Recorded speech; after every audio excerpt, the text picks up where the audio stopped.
ka as a foreign agent. Okay. Okay, magandang gabi. Ito isi-share ko din sa inyo na pasensya na kung ang topic ko nito kung mga Marcolita kayo, pasensya na hindi nyo to magustuhan yung magiging pananaw ko, you know? Okay. At yung land camp, captain na lang po ninyo yan. Incidentally, Mr. Chairman, itong apat na features na occupied ng ating bansa, they are way, way beyond our EEC. Ano ba talaga ipagpapatayan natin dito? Alam nyo, maisip ko lang kung talagang ito si Marcolita ay talagang interesadong ipaglaban ito, siguro bago siya magsalita dyan, mag-research muna siya. Ito namang research na ito na sinishare ni former o retired Associate Justice Carpio ay ito na yung ano niya yung marami na siyang mga lessons na ginawa nito para malalaman ng mga Pilipino na ito ay atin. Ano ang nakasakop nito? Oo nga, sinabi niya, hindi nga daw to pasok sa EEZ. Hindi to pasok sa sinasabing 200 nautical miles. Pero itong research na to, na ito yung isinadmit ng Philippine government noon pa kaya nanalo tayo. Ito yung sa sinasabing In these islands, it says any and all islands lying outside of the treaty lines belonging to the Philippine archipelago. What is our frame of reference? The 1734 Pedro Murillo Velarde map. Because this is the official Philippine territory under the Spanish regime, and this is what they have ceded to the Americans under the Treaty of Washington and the Treaty of Paris. And that includes, of course, Scarborough Shoal and the Spanish. So this yung paglilinaw ni former Justice Carpio, no, na under the Treaty of Paris, yun ngang Treaty of Paris, yun yung pagbibigay initially isinuko nila yung nasa linya na kasama ang Pilipinas, isinuko nila sa US. Tapos nung una na yun, itong outside sa linya na Scarborough at saka Spratly, hindi kasali, kaya nagkaroon ng panibagong treaty sila, nagbayad ng $100,000 para pumayag na din ang Spain na kasama na sa pagsuko itong mga lahat ng mga nasa mga islands na nasa hindi sakop doon sa dotted lines na napakita sa mapa ay kasali na. So yun. Pero mahaba pang, kung gusto nyo another yung paliwanag ni Justice Carpio, yung kwento bakit natalo ang China sa pagkiklaim na yan. May behind marami pang explanation bago nitong sinabi ko, pero kasi maubos na yung oras natin, kaya kinat na lang natin doon sa conclusive portion. map is still alive today.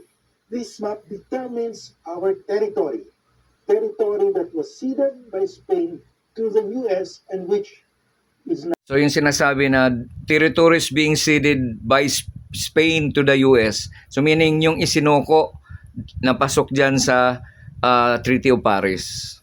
our territory as the Republic of the Philippines. So we have to go back to this map. That's why when this map was auctioned off, because there's no copy of this map in our public libraries, and when a copy of this map was being auctioned in Sotheby's, I asked the public libraries, the national museums, the private museums, if they can bid for it, and they were not interested. And the public government-owned museums didn't have the budget for it, so I asked a friend to bid for it, and if he wins, to sell it at cost to the government. Washington Treaty. Itong Washington Treaty, shortcutin natin, itong Washington Treaty ay ito yung 'di ba ang Spanish ang angkin ng Pilipinas. Ito ay isinuko ng Spanish government sa US, binili ng US ito. Tapos merong after that, kinaklaro kasi itong ang Spratly at saka yung Scarborough ay hindi pasok sa teritoryo na inangkin ng Spain. Kaya sinabi ng US na linawin natin ito na amin na rin yan. Hindi pumayag ang Spain. So, nagdagdag ng binili uli, nagbagdagdag ng bayad ang US sa Spanish government at ito'y pumayag na. So, kaya itong Spratly at saka yung Scarborough na dati ay, yun nga sinabi nito ni Marcolita na hindi pasok, ay atin na dahil doon sa Treaty of Washington. So, ano bang pinagsasabi niya nito? If he really wants, kasi lawyer siya eh, if he really wants to make a statement, kung gusto, ayaw niya bang alamin? Kasi kapag inalam niya yon eh, doon sa matauhan na nakakahiyahiyang talagang lalabas ka na hindi ka makabansa o you are not really for the government. Kasi bakit nasabi mo yan?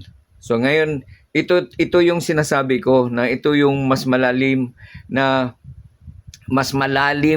kadahilanan kung bakit naging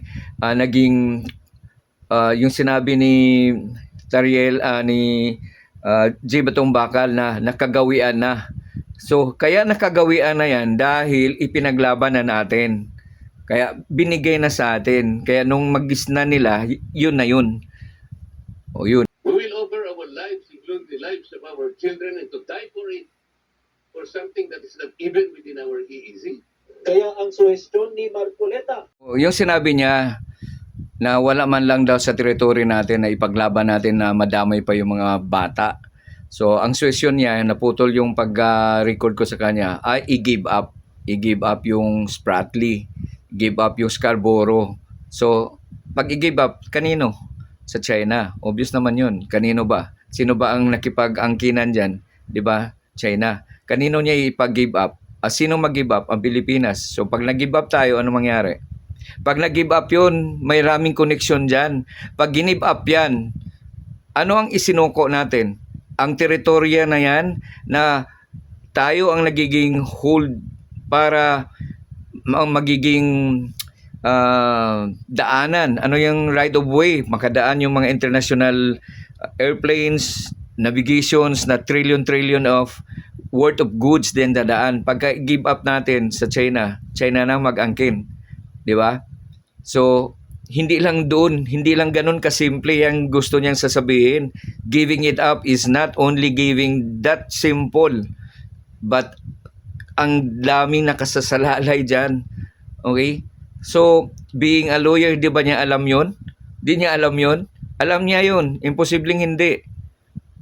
Ang gawin natin, Yung punto na yon na binanggit ni Senator Marcolita na hindi man lang daw atin at nang kalang pa dyan natin ng mga kabataan na pwedeng mapunta lang sa gera, to that effect. Pero ito yung sinasabi ni J. Batong Bakal na yung pagpakita, yung mga sinabi ni Marcolita ay pagpakita ng walang kaalaman. O kung alam man niya, hindi niya ginamit. Para lang makita man naman natin na kampisa sa kabila. Sea refers to our maritime zones. Ang maritime zones natin, 200 nautical mile from our archipelagic basin, plus the territorial sea of our islands outside the 200 nautical mile. Justice, Klaro yun. Justice Carpio. Basahin niya lang yung batas. Sabi ni Justice Carpio, along with that statement niya, na nang ipasa daw itong batas na to, Congressman si Marcolita. So dapat alam niya to. Batong Bakal na nagsabing hindi katanggap-tanggap ang sinabi ni Marcoleta. kaya natin dito. We will offer our lives, including the lives of our children, and to die for it, for something that is not even within our EEZ. Ang gawin natin po para madali, i-give up natin yung KIG. Hindi na So ito yung opinion ng Vice Mayor ng Kalayaan Island na sa reaksyon niya doon sa sinabi ni Marcolita. yes, kasi parang anong silbi ng bayan namin? Anong silbi ng mga magiging na mamamayan namin? Na they have already given up yung greener pastures elsewhere in the country just to stay there, bring their kids, para lang pa lang yung provision sa PD 5096, yung effective occupation and control. Not claiming the Clan Island Group on the basis of it being inside the EEZ. Okay. These are territorial claims that they are claims to land territory that are governed by customary international law. Yes. And the basis of the Philippines' rights over them. Ang pinaliwanag ni J. Batumbakal na it is customary, naging customary na tayo, you are the one entitled of the sovereignty due to customary reasons. Pero may malalim na mas konkretong paliwanag dyan si retired Associate Justice Carpio na yung area na yan ay kasama doon sa ibinigay sa atin ng US, na kung saan ang US ay yung karapatan na yun ay nakuha sa na ibinigay sa atin na kasama yan sa package na yan na kapagsunduan. Kaya yung nauna ko nang binanggit na na-share ko na sa inyo yung mapa na yun, na sakop na yun doon sa connecting treaty, yung Treaty of Paris at saka yung Treaty of Washington. Sa Treaty of Washington, yun kasunduan ng Spain at saka yung US na lahat ng pagmay-ari ng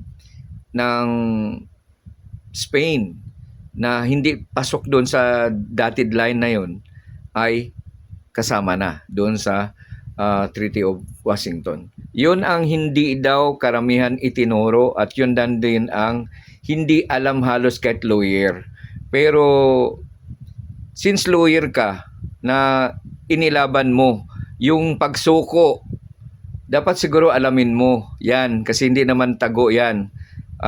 Madalas nang binabanggit ni Associate Justice Carpio yung issue yun kung bakit napanalo na natin yung UNCLOS na yan dahil yan sa mga mapa sa mga treaty na ipinakita natin. Hindi yan pasok sa EEZ pero pasok yan bilang doon sa ibang treaty na binanggit. Okay? Pero ang kabagsakan na doon sa treaty na yun, ito na yung final na sinasabi ni G. Batumbakal na customary sovereignty na tayo na ang naghahari diyan na nakagawian na. Pero kung bakit nakagawian yan, yun yung paliwanag ni retired Associate Justice Carpio na yun ang talaga nasa likod ng pagpanalo natin. Siya yung parang chief, no? Siya yung pinaka-legal doon na nagpresent kung ano-ano mga mapa para i-claim natin at yung mga kasunduan na noon pa na pinagsama-sama natin. That's why that leads to the United Nations of the Law of the Sea na ibinigay sa atin. Kaya nanalo tayo because of that concrete evidences being presented during that hearing of the UN. Okay? So yun. Kaya yung pinagsasabi naputol yung hanapin ko yung nasabi niya, why Kaya natin dito. We will offer our lives, including the lives of our children, and to die for it, for something that is not even within our EEZ. Ang gawin natin po para madali, i-give up natin yung KIG. don't we just give up? Isipin mo yan, i-give up ang Kalayaan Island, alam mo ba yon? Na isang barangay, isang municipality na yan, part ng ng Palawan, ipag-give up mo, may na tayo doon. Nandoon yung Sierra Madre. Yun yung lagi nating sinusuplayan ng mga para doon yung teritoryo natin, parang guardhouse nandoon. At kung i-give up yan, o alam naman ni Marcolita na hindi i-give up yan, ano ang magiging dating sa sinabi niya? it gives the Chinese government to really strive harder kasi meron siyang nakuha, meron siyang senador nakakampi sa kanya, meron siyang BP na maka-China. So it adds to the claim of yung lalong tumatapang tong China na to na i-claim yan kasi unti-unti na siya nakahatak ng follower niya eh. 'Di ba? Itong Marcolita na to, maliban pa dyan sa ganyan, hindi niya ipaglaban ng West Philippine Sea, ito pa yung isa, yung si Diskaya, gusto pa niyang mapasok sa protection program na hindi na magsauli. Kita mo naman ano naging silbi niya sa ating Pilipino. Meron ba? Parang tanong ko lang sa inyo, yung mga pinapakita niya, hindi pabor sa atin. Wala tayong pakinabang sa ginawa niya. Pampagulo, pampatagal pa sa hearing. At ito namang kasi fair nga ito si Senate President Soto. Hinayaan na lang magsalita, hinayaan para masabing fair tayo. Pero tayo nakikinig, nakakairita na eh. Is pure and simple the fact that we have been exercising sovereignty over these areas. Bakit ba naisip ko na baka yung mga Marcolita, baka kukontra kayo sa sasabihin ko. Okay, ang punto ko ay ito. Si Marcolita ay senador. Senador siya na ito isa pa, sasabihin ko, magagalit na naman kayo sa akin. Si Marcolita ay senador na kinikilala ng mga tao na siya ay DDS. Okay. Now,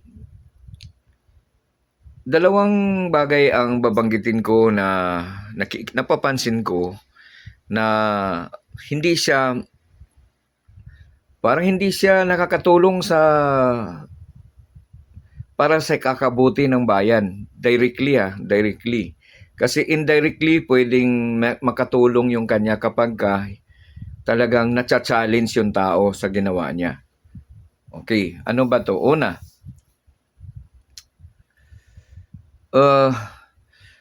sometime last year o years ago, nang pinag-usapan ang West Philippine Sea, hanapin ko yung yung clippings nito, no. Na there was an interview or sa Senado sa hearing na binanggit niya na walang West Philippine Sea.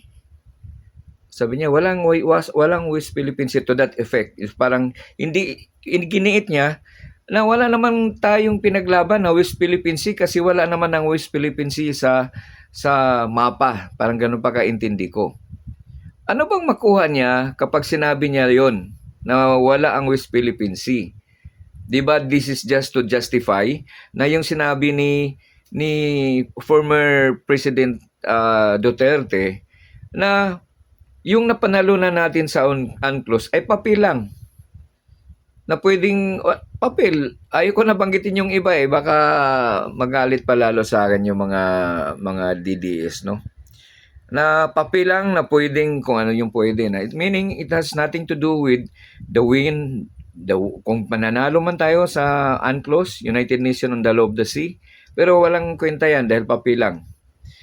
So, yun nga yung parang konektado sa sinabi ni Marcolita na wala namang West Philippine Sea. Ano ba yung pinag-usapan natin na pinaglaban natin ng West Philippine Sea? Wala nga. Ganon. Pero isi-search ko yan, ano?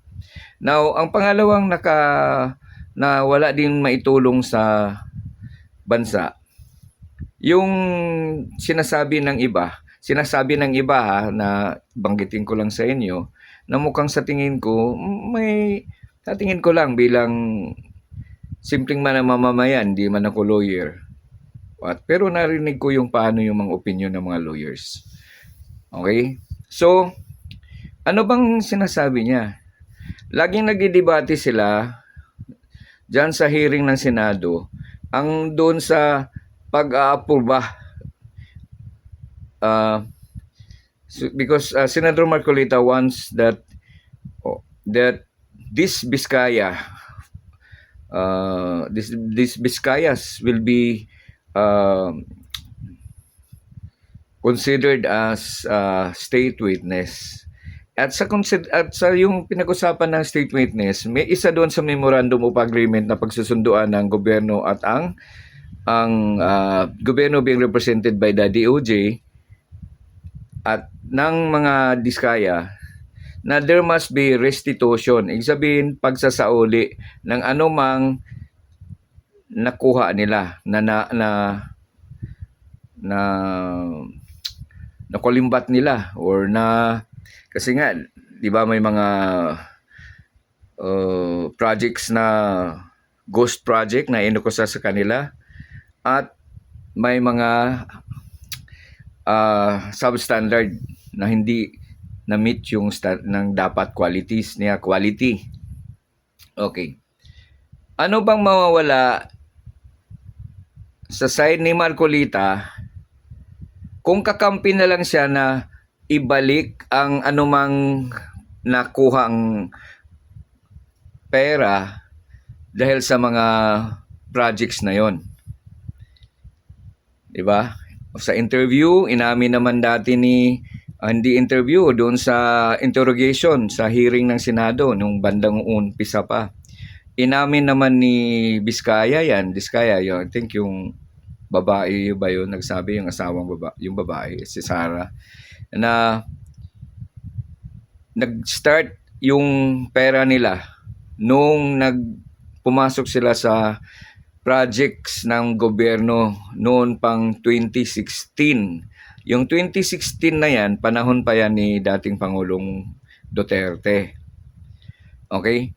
At yun yung panahon na yan ni Pangulong Duterte, ito yung sinasabi nila na inalis ang bago ma-approve ang anumang project, bago babayaran, merong i-turnover yan ng project doon sa LGU.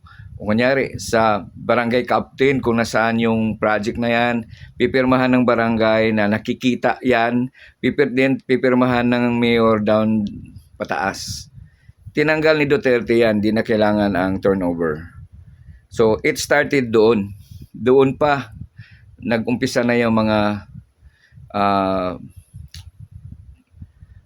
kahit noon pa din, di pa si Duterte. Ba't ko nasabi kahit noon pa?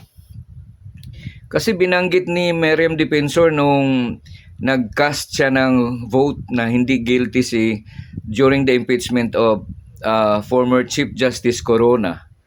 Sinabi niya na rampant na dati ang ganyang kumikita ang mga kontraktor sa mga government projects. Particularly, binanggit ni Miriam doon na DPWH. So, ibig sabihin, noon pa talaga na meron ng kinikita, pero parang standard na 10% ang sinabi. Pag may project, automatic 10%. Pero parang acceptable ata dati yun. Hindi tulad ngayon na from 10% up to how many percent na? 300%? Bakit ko sinabing 300%? Dahil sinasabi nila na punduhan, di pa rin ginawa. The following year, pinunduhan, hindi pa rin nagawa. The following year pa saka ginawa or the reverse. Ginawa, first year, ginawa. Second year, pinupunduhan, wala nang ginawa dahil gawa na. So, anong ilang percent ang tubo doon? Di ba? So, yun, rampant na.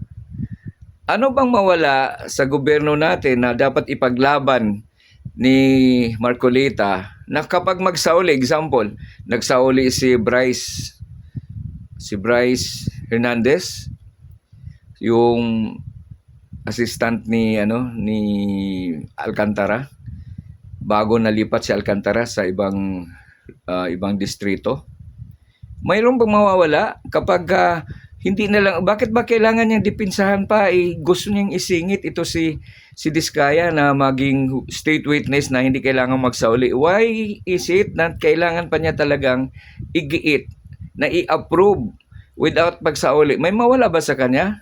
Ba't ba nangailangan siyang mga abogado sa side ni Diskaya? Ba't ba kinontra niya ang gusto ng gobyerno? Dahil pabor naman sa gobyerno yan na pag nagsauli sila. Sabi niya, wala daw sa konstitusyon. Hindi naman lahat na sa konstitusyon sasabihin eh. Hindi naman detail ng detail yan. It is covered na. As long as there's nothing questionable, if you both agreed. Kunyari, ako at saka isa kausap ay itong napagasunduan natin. Anong against doon? Kung within bounds of the law naman yung pinag-usapan. Unless kung nagkapagsundo tayo ng something na illegal, kahit anong sundo pa natin, mali yun. Pero kung, kunyari, nasa batas, hindi mali ang anumang bagay na ikakabote sa gobyerno. Hindi na binanggit ano yung ikakabote na yun. Magsauli ka na isang bagay na ninakaw o magsauli ka na isang bagay na inakusa sa'yo at gusto mong ibalik, walang masama doon. Ba't kailangang ibabanggit pa ba? Nakapal na yung batas kapag isa-isahin yan. Na pwede ang ganito. Understood na yun. Di ba yun nga ang sabi? Na if the law is so specific, easily understood, di na kailangang i-interpret. Pero pagka ang batas ay medyo general, may mga gray areas, yun yung kailangan ipaliwanag. O di ba?